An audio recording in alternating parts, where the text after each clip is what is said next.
Coops, State of Origin, heading for a decider, which is always a huge game. Have you played numerous deciders? Couple, yeah. Is it different?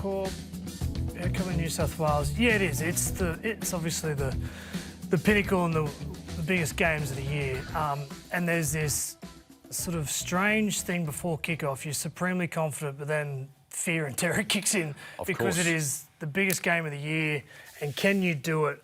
It's the one game that you'd love to be a part of, but then the other part of it is you just don't want to be the one that stuffs it up too. Coops, and that is such a natural emotion. Yeah. It's the primary emotion going into big games, is that nervousness and total fear that you're going to be the bloke. And home ground advantage plays a part. Now, it's not everything, but I just remember a couple of Origin deciders at Suncorp, and it became a factor early on if you started well. So for New South Wales, need to start well, and that crowd will bring them home. Just on game two, we'll have our say in it. Yep. The big talk was DCE going into the game, and whether it was going to be work or not, given the side he picked, it was always going to be in hindsight. It clearly did. You've got to congratulate Billy for that.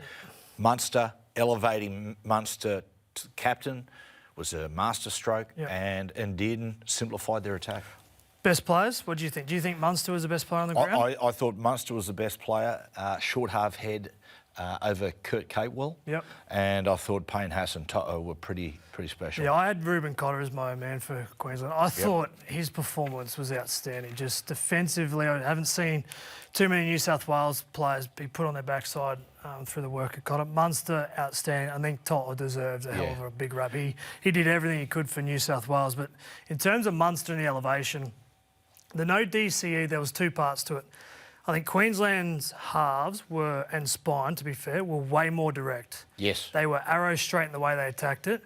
And Munster's sort of influence on the team wasn't, the way that he communicated. It was more that he just knew the responsibility that he had, and he delivered with that. Like, go back and watch when he walked out in the field. Oh my goodness. He is a character. Everyone loves him. But he was not going to let down his state the way that he was dialed in. And that simple promotion to captain is that sole reason that he was going to lead from the front. Coop, I've never seen him so stone-faced. Yep. And, mate, at one point he sort of almost shook with excitement, and that would have been adrenaline. And evidence of that, Coop, was his first kick. Like when he was adrenalised and he was excited about the contest, 7-tackle set, which New South Wales went down and scored from memory. But that's just, as you know, Coop, it can be a difficult thing going into a really big game when you're playing in the halves and you've got to steer the side around the park and you've got to make smart decisions. You've got to play with some nuance when there's adrenaline pumping through you. I know Cameron Munster well and played a lot of footy with him. I've never seen him like that before a game. And watching it, I just thought, oh my goodness, this is the biggest moment in his career up to that point. You could tell how dialed in he was. He was not going to take a backward step and he was going to lead from the front. And there was a couple of moments from him, like running the football, a couple of early kicks that really got the job done.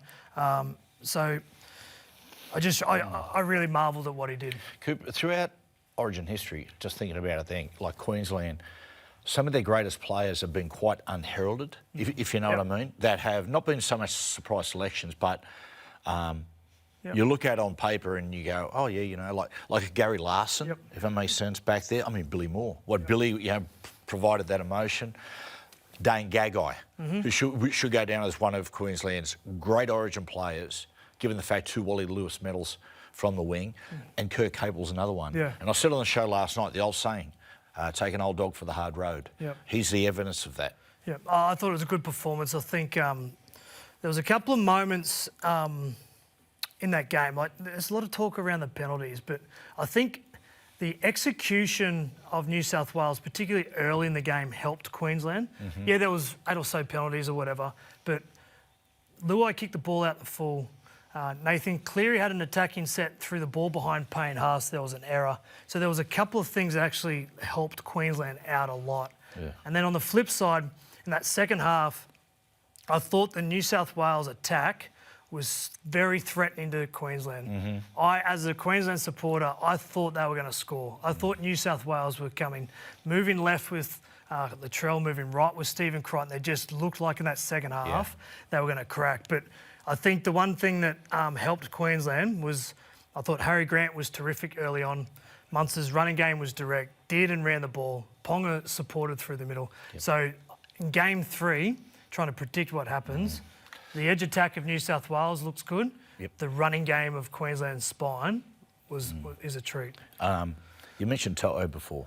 And we talk about, I spoke before about Gagai being one of the great Origin players. What point with To'o? 3 tries, again, ran for over 200 metres. Every time he plays, he over 200 metres. He always impacts. Looking at some of the best Origin wingers ever, Willie Kahn, Michael Hancock, Darius Boyd, Chicka Ferguson, Wendell Saylor, Eric Gross, like Kiri. Is To'o number 1?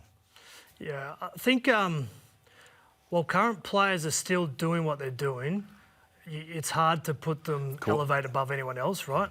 But I will tell you this.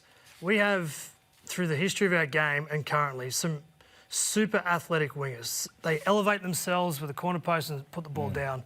But I don't think there's a body shape of Brian To'o that's delivered the way that he's delivered. Yeah. Like, he doesn't elevate himself out around the corner post. He will just ram his body into you in the corner of the field and say, tackle me if you can. Yeah. And he normally gets there. And he is like, go watch what he did in the early parts. He's smart too. He realised that the defence of Queensland were probably going to try and lift him up and take him back. He was running head first and towards the ground, just doing the right thing for the team to get that quick play of the ball and set someone else on. He's a great player. Yep. His diet's a disgrace. What is it? 20 Diet Cokes. Did you think New South Wales were going to score? No. You didn't? No. Why? And I can use my sons as evidence. We didn't deserve to win. Right.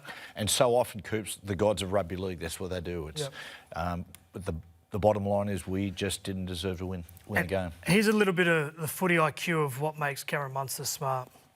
Go back and look in that second half. Cleary was running that play. He was passing it back to Luai or Edwards. Munster would fly up out of the line and try and shut that down because he knew he was under threat. This time, with the game on the line, he realised that Payne Haas was an opportunity to catch the football on the first layer.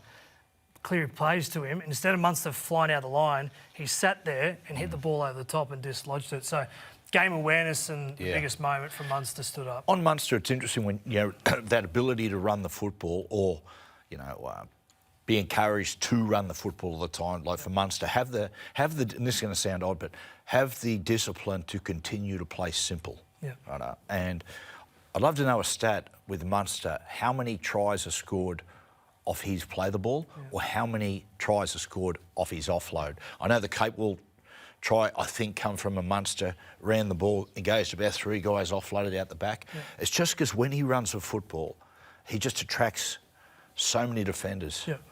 15 runs of the footy, most of any Queensland player, and we highlight that. But I thought he kicked the ball early and just really set the tone for Queensland the way that he had to do things. So, I thought it was a good performance. Kicking early, that, you blokes in the last 15 years. It's an Origin play. That's been your staple. When the game's in the balance or no one can quite, take superiority, so often seen you blokes just pop out, with yourself, or it might be Cameron with left foot kick, JT, it was Munster the other night, it was 8-6 you blokes, but both sides coming up with a lot of errors, someone's trying to find rhythm, you blokes go kick early, big kick chase, put pressure on New South Wales, and the pressure leads to Zach Lomax giving Liero the elbow, and it goes up to, it was 12-6, 14-6. Now, I know it's only an 8-point split, but in those conditions in Origin, that just puts a little bit more pressure. I always thought, to explain the Origin play, if you were to defend in your goal line for 2, 3, 4 sets in a row and you stop the opposition from scoring, I always thought kicking, if you get good momentum and tackle 3 or 4 that next set, is almost like a sign to the opposition, you tried your best, but we're coming again.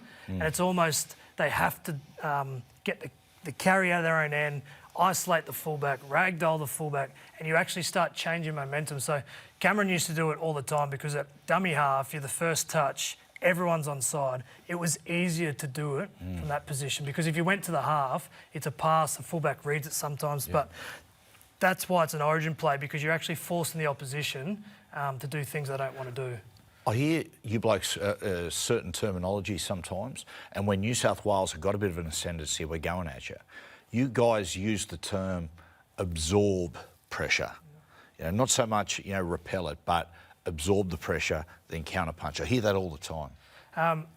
So if a team's got attacking possession on the goal line and you can absorb that pressure, 1, 2, 3 sets, you watch the halves start going to option 3, 4 and 5. Yeah. When you got them going to their third or fourth option, you know that you've got them rattled a little bit. So they might have started off with a sequence of plays, but then this long pass or an early kick comes into play.